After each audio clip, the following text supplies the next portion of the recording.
So, for many years now, I've not only listened to Joe Rogan, but I've also been sort of delineating why Joe Rogan became Joe Rogan and why, in my opinion, sincere opinion, he deserves kind of the Nobel Peace Prize. He is not only bigger than most podcasts in media, or all of them pretty much, I think still, he is much bigger than them. But why is this? What makes him different, right? And this is not a recipe video. This is not do it this way. This is just a fascination with what I think, and I think a lot of people agree, is a phenomenon. So let's start.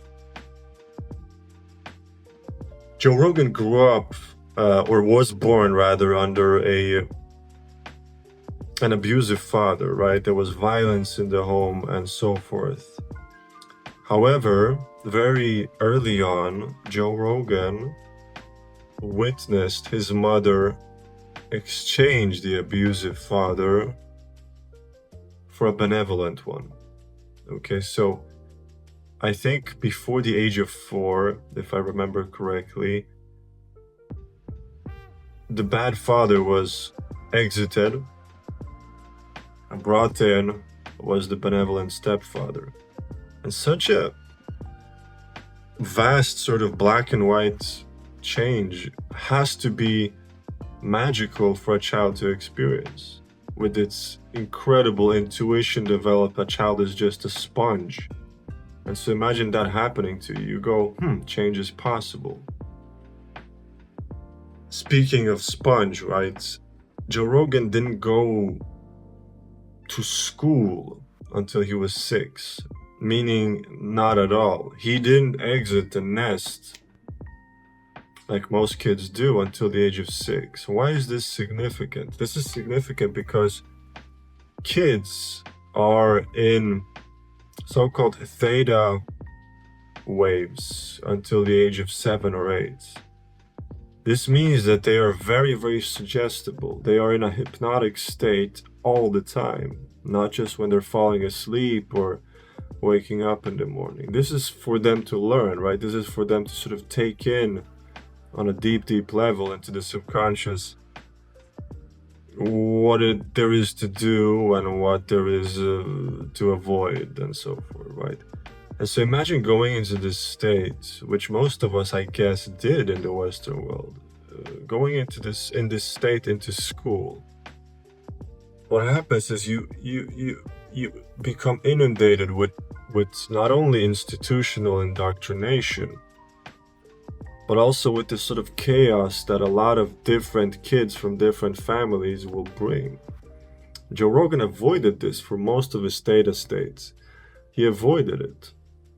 But he also did something else. Once he did come to school at the age of 6, his bullshit radar was developed enough for him to see immediately how this nun that he talked about specifically, how this nun was feeding him bullshit or trying to sort of mold very radically his world into something he wasn't having.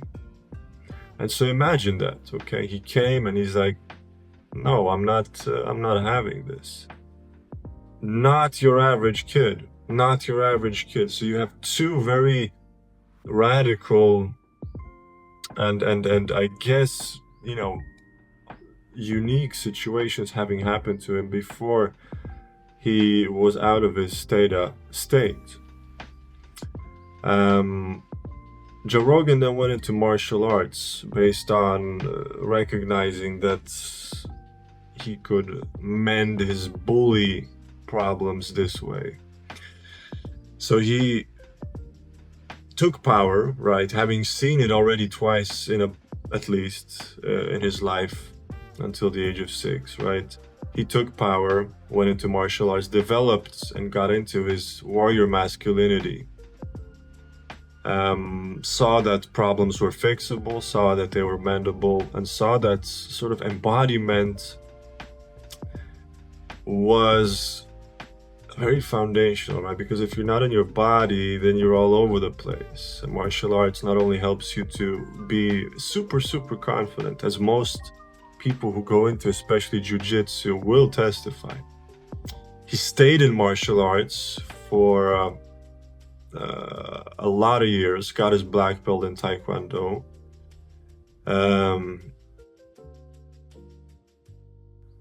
And in the meanwhile, he discovered comedy.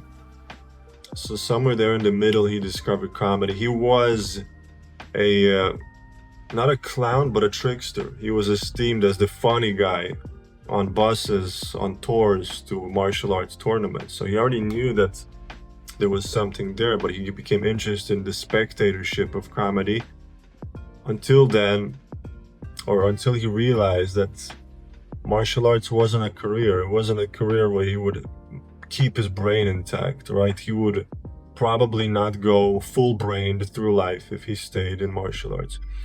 So he went for the comedy instead, right? In some way. But life finds a way. And why is this big? This is more than big. This is probably, I'd say, equal to the two other things of his, exchanges of father, and the bullshit detector situation in school. Because comedy, and laughter specifically, may be the medicine of medicines. Yeah, well, that's just like your opinion, man. Okay? I think everyone can agree on this. Laughter is the medicine of medicines. Why is it this way? Have we asked ourselves why laughter is so nice to experience? And I think it is actually for a paradoxical reason. Laughter we love because laughter has us not only forget. When we laugh, we're completely mindless, we lose our minds, we laugh, we forget everything except the joy. The highest spirit for the mind is to laugh. Laughter is something that helps all the brain, the neural system to flow the energy, to make the mind to flow better through all the neural system. But we also remember. So we remember and we forget at the same time. And this is why it feels so nice, right? It's the roller coaster. And so imagine going into comedy as someone who is not necessarily decrepit or, kind of on the margins, kind of like loosey or lazy, but you are an embodied warrior type of guy, and you go into comedy. You don't have that much to be sad about. You don't use the comedy as a maybe desperate measure to undo your otherwise sad life, because your life is already embodied. And Joe Rogan did this. And then he's been sitting on this pillar of comedy and moreover the ability to laugh at everything ever since.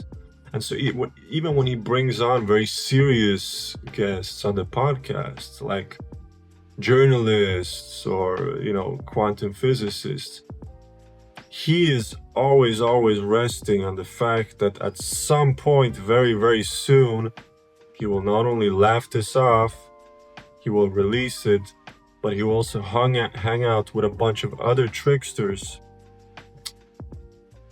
with whom he can say pretty much anything because there is no censorship. And even good friends who are not accustomed to laughing so much will often hold back. Let's be honest. We are doing this life per evolution. We are not perfect beings. And so we often hold back even with our close friends, close partners, etc. I'm not saying Joe Rogan isn't doing this, but I'm saying that the likelihood of not holding back is much bigger when you're, with a bunch of tricksters, the likes of Tony Hinchcliffe and Tom Segura and whatnot. and laughter is a sort of orgasm. It's said, don't trust I don't agree with this, but there is a saying, don't trust a guy who isn't getting laid because he hasn't released. And I would say a similar thing goes for comedy. Don't trust a guy, or don't trust anyone who isn't able to laugh because they are not relaxed. I don't want to say let's generalize about this, but I do want to say that this has created not only a foundation to Joe Rogan, but a foundation onto a very sort of uncouth relationship. You don't get a lot of warrior types who are also tricksters. Because what does the trickster do? The trickster tells the king what the fuck is up. And he goes unscathed from that.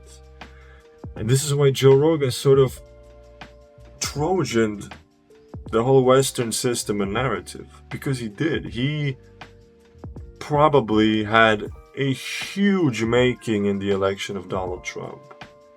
He had a huge making in the undoing of the official you-know-what narrative. COVID. Etc., etc. But he was only able to do so, I say, because he was resting on the release and openness of comedy. He Trojaned us as a trickster, but he did it with very, very serious information, okay? And I think that this is really what made him. This is really what made him and what made all of us listen and engage with him so much. And to this day, he remains the best at what he does, right? Hypnosis, which is the first 7 years. And after age 7, how do you put new programs in? Repetition, practice. You want to drive a car, you didn't learn how by just getting in the seat and put the key in. You had to practice driving the car. So these have been the sort of main points that I wanted to say made Joe Rogan, which are not necessarily so obvious unless they are delineated. We see themes, right? We see sort of themes and we see liberation themes. We see themes of fatherhood. We see themes of children being secured enough in the nest so that they can go and detect when institutional manipulation, indoctrination is happening toward them, right? Joe Rogan also mentioned at some point, I couldn't find this episode, but I do remember it clearly because I'm interested in sex and its impact on culture. Joe Rogan said that it clicked for him regarding sex too at one point. He said, I suddenly realized that I could enjoy sex fully. I didn't need to hold back. So we again see this theme of release. I think a lot of guys, a lot of men, myself included, we don't allow ourselves pleasure because we think it undoes the warrior phenotype in us, which couldn't be further from the truth. It would only further it, right? But we clench. We prefer to clench because we feel that if we don't clench, we lose our, dicks. And Joe Rogan didn't fear this. He sort of realized that you can laugh it off and you can sort of sex it off. And it's okay. You come back and you come back even stronger because he remains the sort of alpha of alphas, right? But remember what he is resting on. He's resting on, I say, these sort of pinnacles. Of course, there are probably many more, but I think that I have sort of mapped here the important ones because they are really big. They are really big. And I remain very much in awe of Joe Rogan. I do recognize, and I'm not ashamed to say how huge an impact he had on my sort of questioning of narratives and my, energy engagement work, right? Because it's big. It's big, okay? So thank you for listening, and I hope you are now at least half as fascinated by these things as I am.